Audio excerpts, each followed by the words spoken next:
In a quiet high school, a student named Mallory accidentally bumps into three popular girls led by a girl named Nanita. What starts as a small accident quickly turns ugly when Nanita accuses Mallory of reporting them to a teacher for bullying another student a few days earlier. Mallory tries to explain that she didn't mean to report anyone, she had only answered the teacher's question honestly. But her words don't matter. Nanita feels humiliated in front of her friends and the teacher, and now all she wants is revenge. Trying to avoid trouble, Mallory runs off and ends up on a small bridge surrounded by water. But Nanita and her two friends follow her, throwing insults and taunts until Nanita suddenly pushes Mallory to the ground and challenges her to fight. When Mallory stands, Nanita lands a hard punch right to her face, making her nose bleed. Mallory stays silent, too shocked to react, while the girls laugh. One of them, Mona, records everything on her phone, spits at Mallory, and mocks her for being American. Not long after, Nanita uploads the video online, bragging about how many people are watching. Mallory just lies there, bloodied and humiliated, until the taunts finally break her. She snaps, grabs a wooden plank, and hits Nanita. Just then, a man arrives and stops the fight. Later, Mallory walks out of the police station with her uncle, Tommy. The car ride is silent. Tommy looks heartbroken as he tells her how disappointed he is. Mallory tries to explain that Nanita hit her first, but it's too late. As the police station doors close behind her, Mallory's freedom is gone. This is locked up.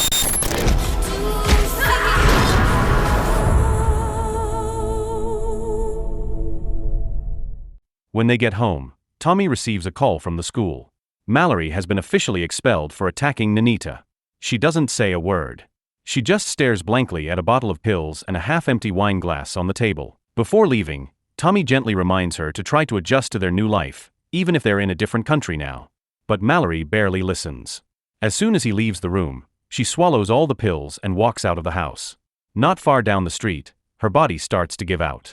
She collapses and loses consciousness. An ambulance rushes her to the hospital.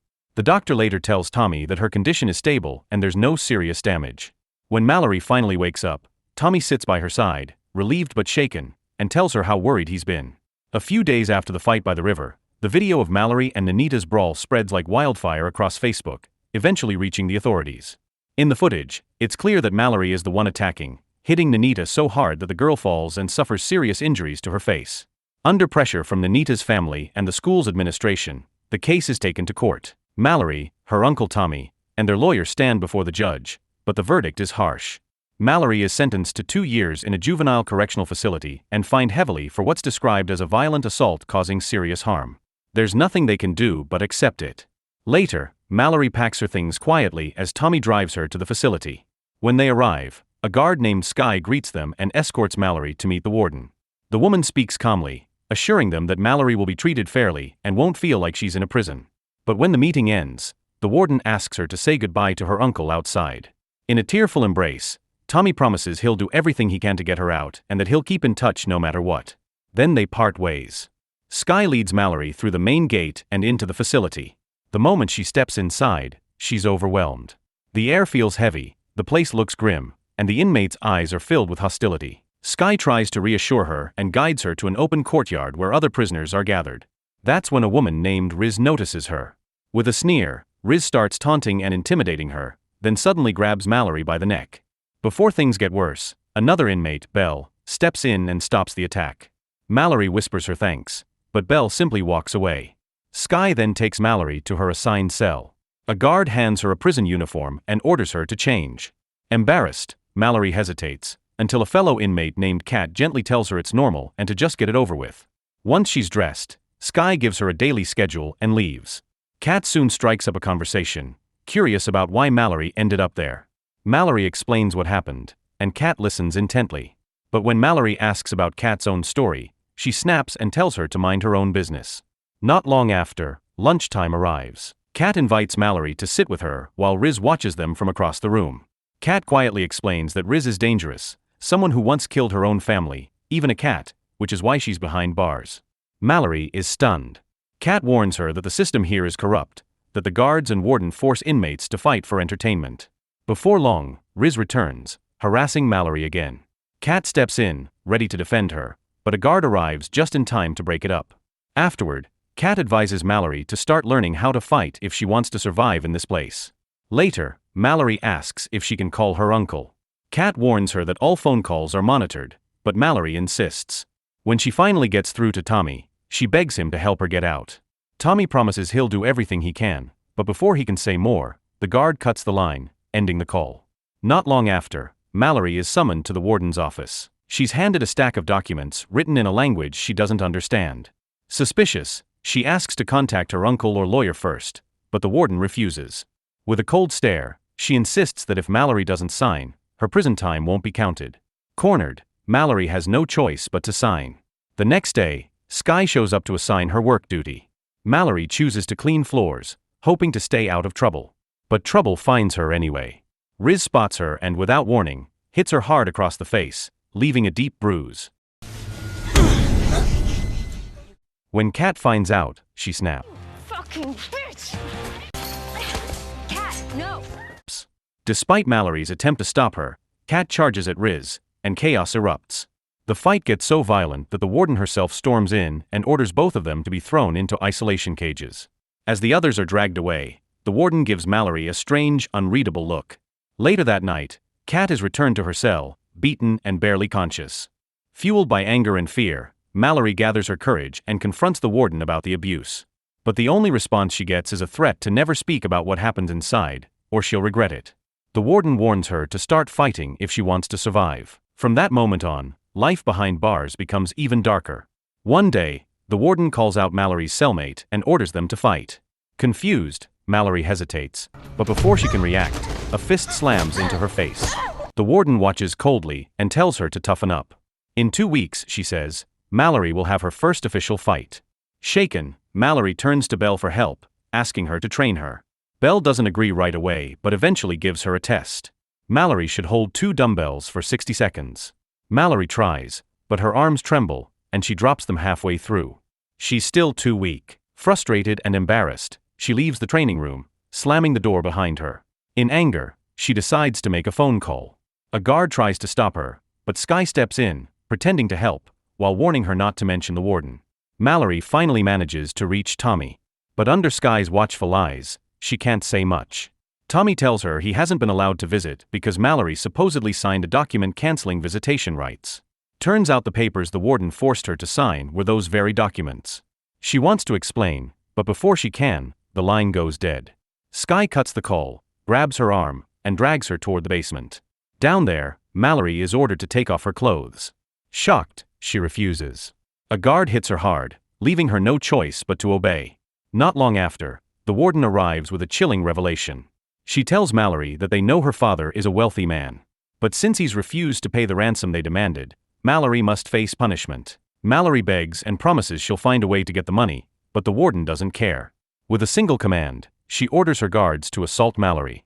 When it's over, the warden looks down at her without an ounce of remorse and coldly says it's only the first lesson, and there will be many more until the money is paid. After the ordeal, Sky takes Mallory to clean up. Shattered and hopeless, Mallory reaches her breaking point and tries to end her life in the shower. But her attempt fails.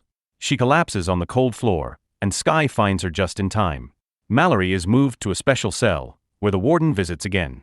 She warns Mallory to stay quiet and reminds her that her first big fight is only a week away, so she'd better start training. Over time, Kat begins helping her prepare. The two spend long hours together, pushing Mallory to build her strength and fighting spirit. As the days pass, their bond grows deeper, and one evening during training, emotions take over. They share a brief, quiet kiss in an empty room. Later, Kat opens up about how her ex betrayed her and got her locked up, and Mallory comforts her before they return to training. From that moment, Mallory trains harder than ever. Day and night, she pushes herself beyond her limits, rebuilding her strength. Eventually, she can lift 2 heavy dumbbells and hold them for over 2 minutes. She's no longer the fragile girl who first walked into that prison. She's strong now, ready for whatever comes next. Her rapid progress catches Belle's attention, who acknowledges her growth with a rare compliment. But that brief sense of accomplishment doesn't last. While training with Kat, the warden suddenly shows up and announces that Mallory is strong enough to enter an exhibition fight before the main event. Mallory protests that she isn't ready, but her words mean nothing. She's taken to the arena anyway. Then comes the shock that her opponent is none other than Nanita, the same girl who once humiliated her at school. After their last encounter, Nanita had been arrested for another violent attack and ended up in prison herself, Fate has brought them face to face again, this time on equal ground. At first, Nonita dominates, landing heavy blows and forcing Mallory on the defensive. But as the fight drags on, something in Mallory ignites. She fights back with fury and precision, turning the tables and beating Nonita down until she's barely conscious.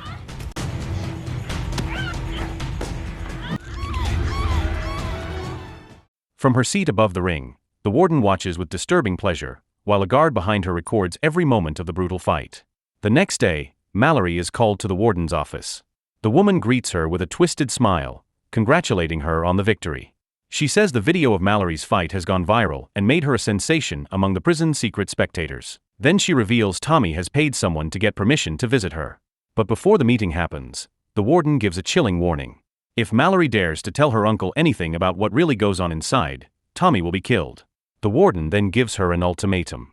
Tommy can either buy Mallory's freedom or let her fight Riz in a death match, where only one of them will walk out alive. Without hesitation, Mallory chooses the second option. When she finally sees Tommy again, he's shocked. Her face is covered in bruises, and her eyes look hollow.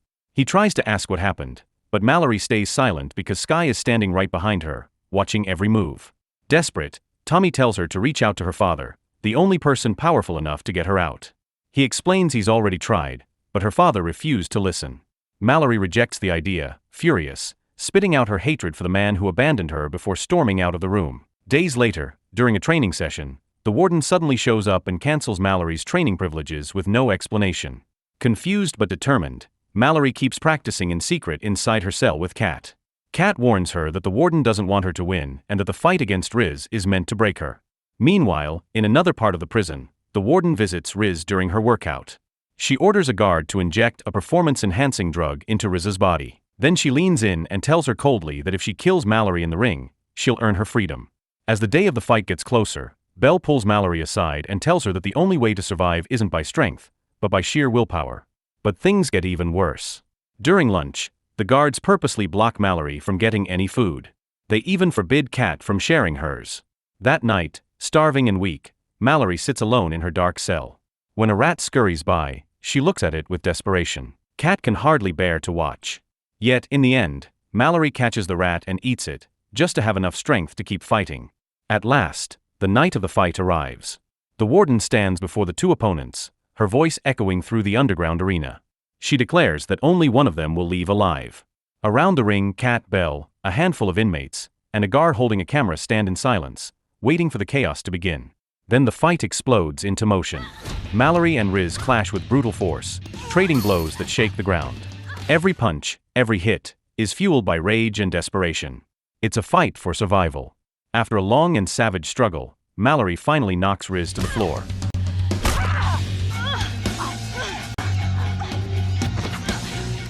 The crowd falls silent. The warden steps forward, shouting for her to finish it. Mallory hesitates, refusing. The warden tries to tempt her, promising to make life easier if she obeys, handing her a knife. Mallory seems to give in. She lifts Riz from the ground, raising the blade as if to end it. But in a sudden twist, she spins around and lunges, grabbing the warden herself and pressing the knife to her throat. The guards freeze. Mallory tightens her grip, warning them not to make a move. The warden struggles, clawing at her arm, but Mallory doesn't hesitate. She plunges the knife into the warden's body. The room erupts in panic. With the guards momentarily stunned, Mallory orders them to drop their weapons. Kat picks one up, and together they move toward the exit, using the dying warden as their shield. The guards stand back, terrified as Kat aims the gun at them. Once outside, Kat grabs the warden's car keys and runs to get the vehicle. Mallory releases the warden's bleeding body into the hands of Riz and the other inmates. The prisoners descend on the woman, beating her mercilessly as she begs for her life. Moments later, Kat speeds up in the car. Mallory jumps in, bloodied but determined. She tells Kat their destination is the United States Embassy. Without a word, Kat slams the gas pedal, the car racing into the night. After everything Mallory's endured, the nightmare is finally behind her. So the moral of the story is if someone bullies you, do not solve it by eating rats, signing random papers, or starting a prison fight tournament. Just block them and drink tea or something.